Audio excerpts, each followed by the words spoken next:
2023년 고난주간 새벽기도 셋째 날 하나님 앞에 드리면서 우리 사도신경으로 신앙 고백하겠습니다. 나는 전능하신 아버지 하나님, 천지의 창조주를 믿습니다. 나는 그의 유일하신 아들 우리 주 예수 그리스도를 믿습니다.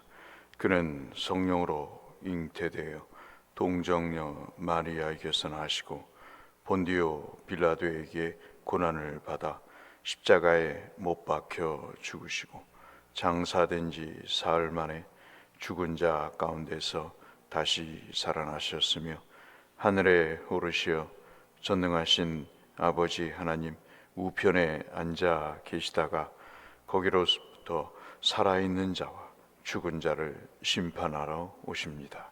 나는 성령을 믿으며 거룩한 공교회와 성도의 교제와 죄를 용서받는 것과 몸의 부활과 영생을 믿습니다. 아멘. 찬송 154장, 찬송가 154장 찬송하겠습니다.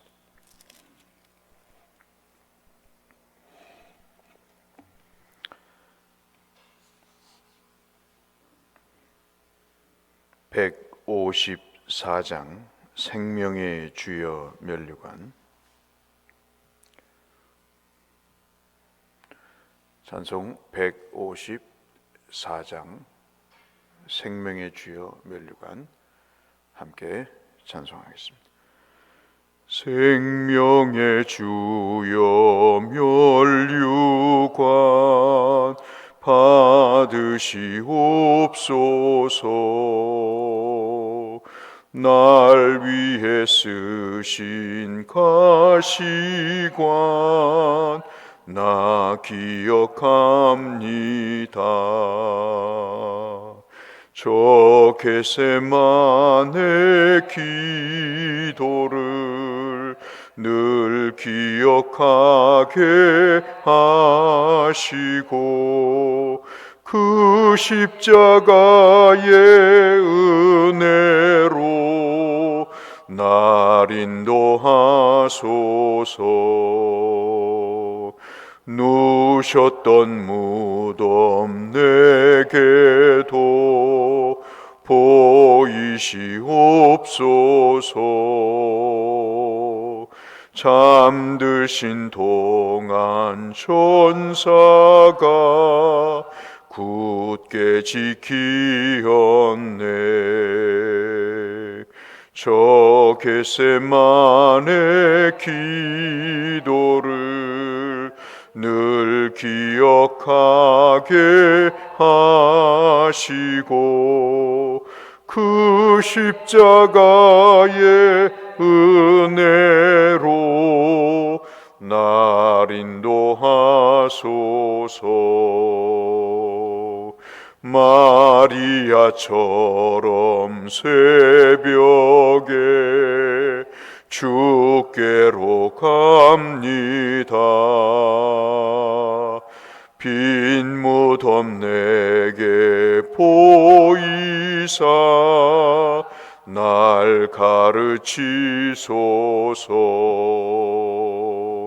저 겟세마네 기도를 늘 기억하게 하시고 그 십자가의 은혜로 날 인도하소서. 고난의 잔을 날 위해 다 마셨나이다. 나 항상 나의 십자가 감당케 하소서. 저 겟세마네 기도를 늘 기억하게 하시고 그 십자가의 은혜로 날 인도하소서.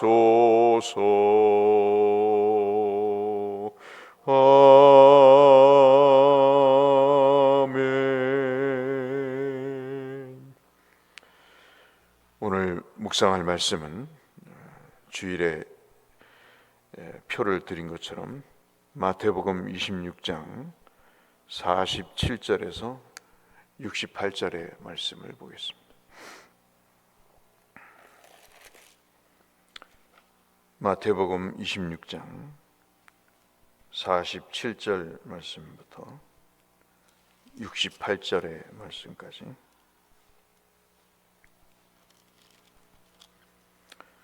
신약성경 47쪽의 주변에 있습니다. 마태복음 26장 47절에서 68절의 말씀입니다.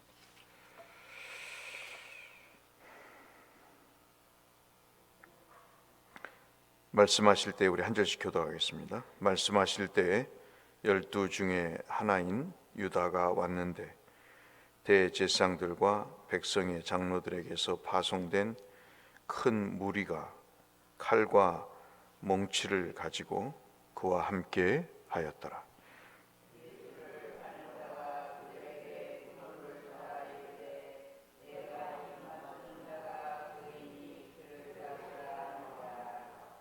곧 예수께 나와 랍비여 안녕하시옵니까 하고 입을 맞추니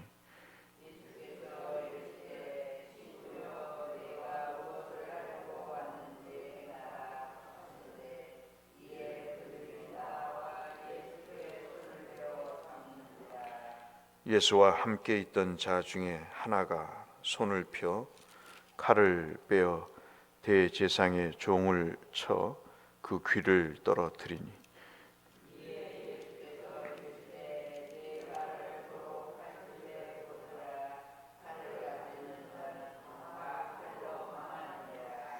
너는 내가 내 아버지께 구하여 지금 12 군단 더 되는 천사를 보내시게 할 수 없는 줄로 아느냐.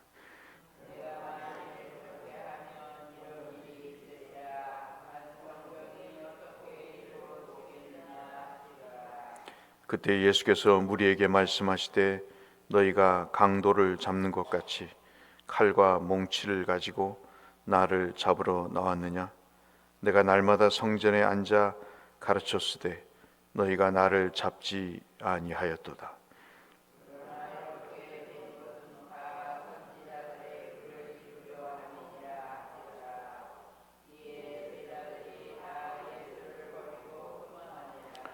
예수를 잡은 자들이 그를 끌고 대제사장 가야바에게로 가니 거기 서기관과 장로들이 모여 있더라.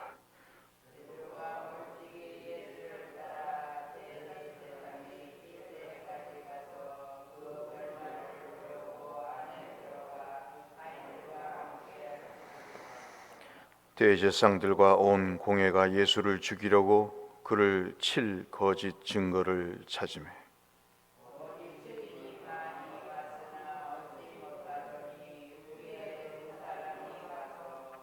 이르되 이 사람의 말이 내가 하나님의 성전을 헐고 사흘 동안에 지을 수 있다 하더라 하니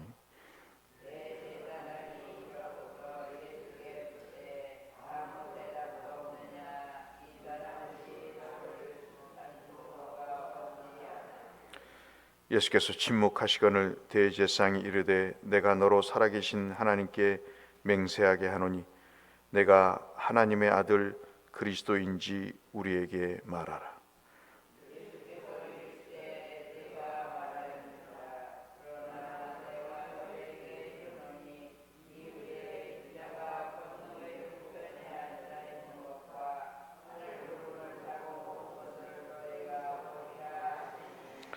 이에 대제사장이 자기 옷을 찢으며 이르되 그가 신성모독하는 말을 하였으니 어찌 더 증인을 요구하리요. 보라 너희가 지금 이 신성모독하는 말을 들었도다.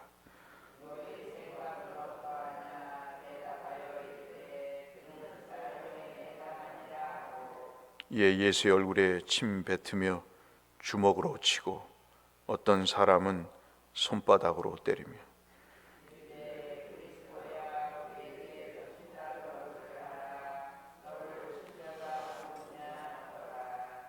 아멘.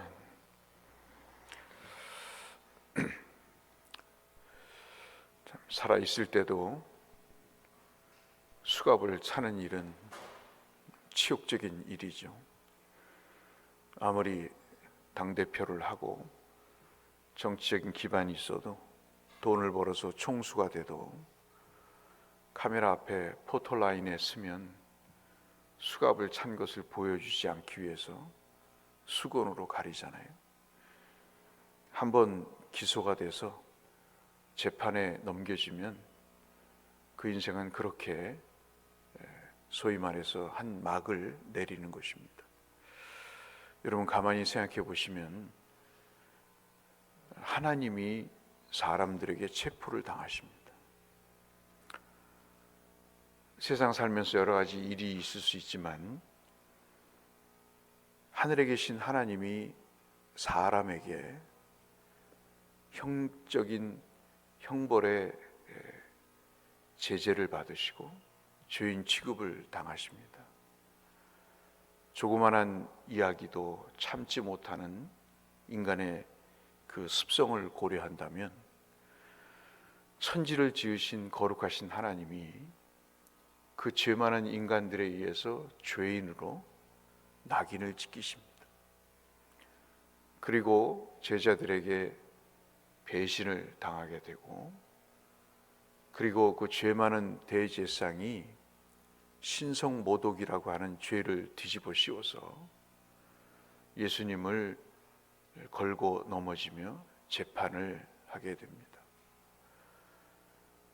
사흘 만에 헐라고 하시는 말씀의 뜻도 모르면서 그것이 하나님에 대한 신성모독이라고 그것을 자해석하면서 정말 신성모독이 뭔지도 모르면서 신성모독이라고 올가미를 뒤집어 씌우는 그러한 일들을 지금 우리는 읽었습니다. 체포되시고 기소가 돼서 재판에 넘기는 그런 일들이 벌어집니다. 주님을 잡기 위해서 칼과 몽둥이를, 그리고 정말 이를 헤아릴 수 없는 수많은 병사들이 예수님을 체포하기 위해서 옵니다. 근데 여러분 한번 보시면 47절에 유다를 가리켜 말씀하실 때 12 중에 하나다. 원문을 보니까 제자라는 말이 없습니다.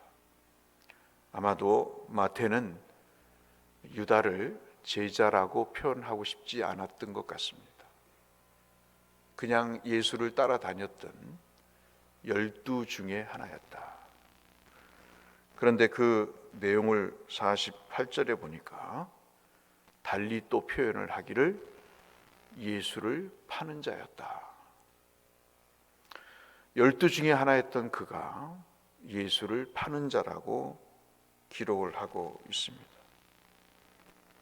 그런데 주님은 그를 향해 50절에 친구라고 이야기하십니다. 회개의 기회를 주시는 거죠. 주님이 시편을 통해서 말씀하셨습니다. 친구는 속이는 게 없는 것입니다. 예수를 믿고 우리를 신부라고도 하시기도 하고, 그리고 친구라고도 하셨습니다. 친구지간에는 속이는 것, 숨기는 것이 없는 것이다 라고 말씀을 하셨습니다. 그 사람을 향해 친구라고 이야기하시는 그 주님의 속내가 느껴지시는지요? 그 자기를 팔려고 했던 그 인간적인 배신이 아니라 어떻게 너는 태어나서 하나님의 말씀을 응하는데 선한 의미에서 하나님의 말씀을 응하는 쪽에 사용되지 않고 악한 일을 하는 일에 사용되느냐. 한 번 태어나서 죽는데 악한 일의 도구로 쓰이느냐? 예수 그리스도께서 그 영혼을 보시면서 참으로 불쌍히 여기지 않으셨을까요? 한 번 살면서 가는데 어떻게 너는 하나님의 말씀에 선한 것을 이루려 하는 그 현장과 그 목적에 쓰임받지 않고 어떻게 빌라도와 같이 예수님 오실 때까지 평생 예수 그리스도를 핍박했던 두 인물, 우리가 방금 사도신경에 신앙 고백을 했을 때 얘기했던 것처럼 빌라도에게 고난을 받으셨다고 하는 이 표현처럼 어떻게 너는 단돈 몇 푼에 창조주 하나님을 팔아넘기는 그 악한 일에 사용되느냐, 이 친구야 라고 말씀하시는 것 같지 않습니까? 또 하나의 인물이 등장하는데 베드로죠. 그 스승을 보호한답시고 인간적인 생각으로 의롭다 하는 그 의기투합 하나로 칼을 뽑아서 그 말고의 길을 쳐서 떨어뜨립니다. 그러면 자기의 스승을 살릴 줄 알았나 보죠. 근데 그도 우리가 알다시피 도망갑니다. 항상 하나님의 구원의 영적인 일 앞에 인간적인 생각과 의리 앞세운 행동은 끝이 좋지 않는 것이죠. 그것은 하나님께서 원하시지 않는 것이었습니다. 베드로의 이 행위는 우리가 잘 아시는 말씀처럼 마태복음 16장 21절 23절에 주께서 한번 예언하시잖아요. 제 대제사장들과 서기관들에 의해서 당신께서 고난을 받아서 죽임을 당하고 3일 만에 부활하실 것이다. 그렇게 예언을 하시자 베드로가 마태복음 16장 22절에 그러잖아요. 예수를 붙잡고 부들부들 떨면서 그 원문의 표현을 보면 그렇습니다. 항변을 합니다. 목소리를 크게 내면서 어떻게 이런 일이 있을 수 있습니까? 절대로 이런 일이 있을 수 없습니다. 그렇게 얘기하자 23절 우리 같이 한번 읽어보실까요? 예수께서 돌이키시며 베드로에게 이르시되 사탄아 내 뒤로 물러가라. 너는 나를 넘어지게 하는 자로다. 내가 하나님의 일을 생각하지 아니하고 도리어 사람의 일을 생각하는도다. 유다나 베드로나 각도는 다르지만 모양은 다르지만 하나님의 일을 생각지 않고 사람의 일을 생각하는 것은 어쩌면 그렇게 똑같은지요. 주님의 심정이 느껴지는 대목이 아닐 수 없습니다. 또 이번에도 스승을 위한답시고 칼을 뽑아서 사람의 신체를 해합니다. 그때 주님이 말씀을 하시잖아요. 너는 아버지께 구하여 12군단의 천사를 보내시게 하실 수 있다는 것을 모르느냐. 이것은 처음 얘기하신 게 아니고 그전에도 한번 이야기하셨던 것입니다. 그러면서 54절에 말씀을 하십니다. 이렇게 인간적인 생각을 하면 하나님께서 성경을 통해 예언한 말씀을 어떻게 이루어졌다고 이야기할 수 있겠느냐. 지금 내가 체포되고 재판에 넘겨져서 죽게 되는 것은 운명이 아니라 하나님의 섭리다 하는 거죠. 56절에도 똑같은 말씀을 하시죠. 선지자들이 나에 대해서 응하게 하려고 예언했던 말씀은 지금 하나님의 섭리 가운데 이루어지고 있는 것이니 네가 칼을 뽑아서 인간적인 생각에 기초한 행위를 하는 것은 결코 합당치 않다고 말씀을 합니다. 근데 그 말씀에 그 울림이 참 특이합니다. 여러분, 유다의 그 앞에 붙는 표현이 가룟이라는 말입니다. 이 가룟 유다라고 하는 것은, 가룟이라고 하는 이 말은 단검이라는 뜻입니다. 유다는 항상 설교 때도 말씀드렸다시피 열심당원이었을 것이다 추정이 됩니다. 다 거의 어부 출신인데 이 사람만 유다 지파의 출신입니다. 상당히 똑똑하고 돈을 맡아서 관리할 정도로 머리에 회전이 빠른 사람이었고, 그리고 이 사람은 추정컨대 항상 그 이름답게 단검을 품고 다녔던 사람이죠. 로마 군인들을 해하거나 아니면 로마 정부에게 매국노 역할을 했던 사람을 처단하는 열심당원 중에 하나였을 것이다. 예수님이 예루살렘 입성하실 때 자기의 의도대로 이제 국가를 일으켜 세울 것이라고 여겼는데, 하는 집마다 기대 이하의 일을 하니 저 사람에게 기대할 수 없겠다 싶어서 인간의 생각에 목적에 맞지 않자 예수를 팔아 넘기기로 작정을 한 것이죠. 그 이유 가운데 하나는 자기의 정치적 입지와 자기의 신분을 숨기기 위한 그런 상황이었을 것입니다. 가룟 유다라고 하는 이 말, 그리고 검을 든 자는 검으로 망할 것이라고 하는 이 주님의 말씀을 가룟 유다도 그 앞에서 들었을 것입니다. 세상 일은, 하나님의 일은 검으로 되는 일이 아니라는 겁니다. 실력과 무력으로 되는 일이 아님을 말씀을 하지요. 그러면서 여러분 한번 또 보시면 주께서 여러 증인들을 앞에서 그 말에 대해서 시인을 하도록 유도합니다. 50절, 60절 말씀부터 보면 거짓 증인을 여럿이 세웁니다. 타락한 사람들은 항상 그렇죠. 자기의 논리에 끼워 맞추기 위해서 여러 가지 증인을 세웁니다. 그러면서 한 사람의 증인을 세웁니다. 결정적인 증인의 세움이죠. 61절에 보시면 이 사람이 말이 내가 하나님의 성전을 헐고 사흘 동안에 지을 수 있다 하더라 하지 않았느냐. 주님이 대답이 없으십니다. 또 제사장이 63절에 이야기하죠.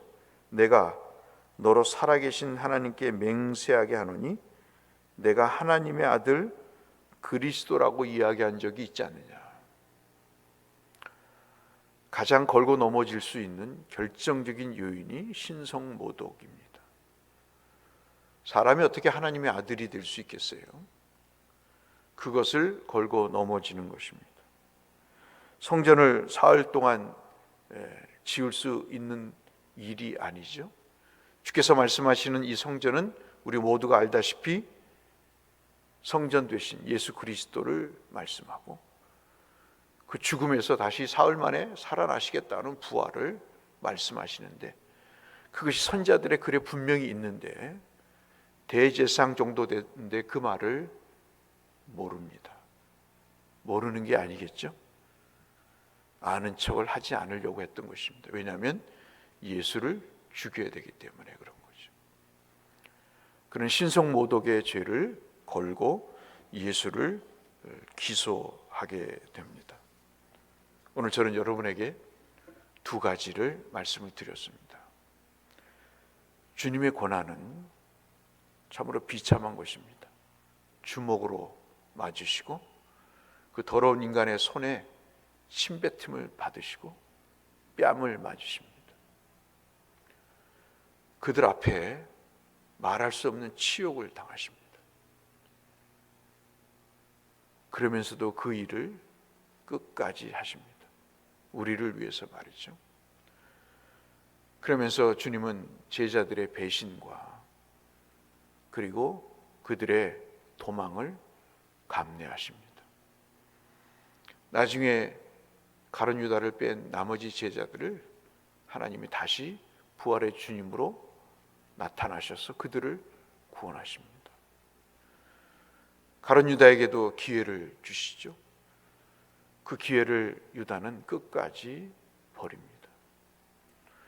오늘 우리가 이 말씀을 보면서 하나님은 정말 그 주님을 부인하고 주님을 도망가는 그들을 향해서 성경이 응하게 하시는 그 말씀에 집중하며 고난의 길을 시작을 하십니다. 그분에게 있어서 버팀목은 말씀이었습니다. 선자의 글을 응하게 하시기 위함이다. 인간의 배신에 휘둘리지 않고 인간의 도망에 서운하지도 않으셨습니다. 그분을 붙잡아 줄 수 있었던 것은 성경의 응하심, 하나님의 말씀이었습니다. 부활의 주님을, 고난의 주님을 우리가 생각하면서 이 아침 우리를 흔들 수 있는 여러 가지 배신과 도망, 그 가운데서 우리를 붙잡아 줄 수 있는 유일한 버팀목은 말씀이란 사실을 우리가 꼭 기억해야 될 것입니다. 어떤 일을 하든 인간적인 생각이 아닌 하나님의 말씀에 부합된 일을 해야지, 인간적인 생각으로 칼을 휘두르거나 돈을 위해서 배신을 하거나 그런 일들은 우리에게 있어서는 안 된다는 말씀을 해주고 계시는 거죠. 그와 비슷한 맥락으로 두 번째, 어떻게 이 말씀을 이렇게 이해를 못할까? 어떻게 이 말씀을 신성모독으로 걸고 넘어질까? 자기의 목적을 위해서 하나님의 말씀을 곡해할 수 있을까? 정말 우리가 기도해야 될 두 번째 기도 제목은 말씀의 은혜를 달라고 기도를 해야 될 것입니다. 말씀으로 사람을 쳐 죽이는 것이 아니라 말씀으로 자기 자신의 영혼을 구원하는 그 일에 하나님 내게 말씀을 달라고 기도해야 될 것입니다. 한 번쯤은 생각해 볼 필요가 있었겠죠? 대제사장 정도면 구약을 빠삭히 알고 있었을 것입니다. 어렴풋하게 아는 정도가 아니라 어느 몇 장 몇 절에 우리로 말하면 그 말씀이 있다는 것도, 누구가 어떤 선지자가 이야기했을 것이라는 것도 분명히 알고 있었을 텐데, 자기의 밥그릇을 위해서, 위치를 위해서 예수님을 신성모독으로 걸고 넘으십니다. 하나님 앞에 심판을 받겠죠. 그 행위에 대한 하나님의 보좌 앞에서 심판을 받을 것입니다. 지금은 밥그릇을 찾고 자기의 위세를 떨 수 있겠지만 하나님 앞에서 심판을 받을 것입니다. 그건 그 사람의 몫이고, 우리의 몫은 주님 말씀이 사람을 정죄하는 말씀이 아니라 내 영혼을 살리는 은혜의 말씀이 되게 해달라고 기도했으면 좋겠습니다. 이것이 제가 드리고자 하는 셋째 날 두 가지의 메시지입니다. 말씀으로 나를 붙드시고 말씀의 은혜를 달라고 기도하시는 이 아침이 되시기를 주의 이름으로 축원합니다. 거룩하신 아버지 하나님, 주님이 강도십니까? 주님 편에 있어야 될 유다는 군인 편에 서 있다고 말씀합니다. 우리가 지금 어디에 서 있는가요? 주님 곁에 서 있습니까? 주님과 반대편에 서 있습니까? 불쌍한 가룟 유다를 보시면서 이 친구야, 너 지금 무엇하고 있니? 말씀하시는 것 같습니다. 대제사장 정도 됐으면서 그 말씀을 그렇게 갈고리로 사용하니? 너에게는 그렇게 말씀이 은혜가 안 되니? 말씀하시는 것 같습니다. 고난주간 셋째 날을 맞이해서 주님, 내 자신을 돌아보게 하시고 내가 주님 편에 서 있는지 말씀에 붙들려 있는지, 말씀의 은혜를 받고 있는지 내 영혼을 위해 기도하는 이 아침이 되게 하여 주옵소서. 예수님 이름으로 기도 올리옵나이다. 하늘에 계신 우리 아버지, 아버지의 이름을 거룩하게 하시며 아버지의 나라가 오게 하시며 아버지의 뜻이 하늘에서와 같이 땅에서도 이루어지게 하소서. 오늘 우리에게 일용할 양식을 주시고 우리가 우리에게 잘못한 사람 용서하여 준 것 같이 우리 죄를 용서하여 주시고 우리를 시험에 빠지지 않게 하시고 악에서 구하소서. 나라와 권능과 영광이 영원히 아버지의 것입니다. 아멘.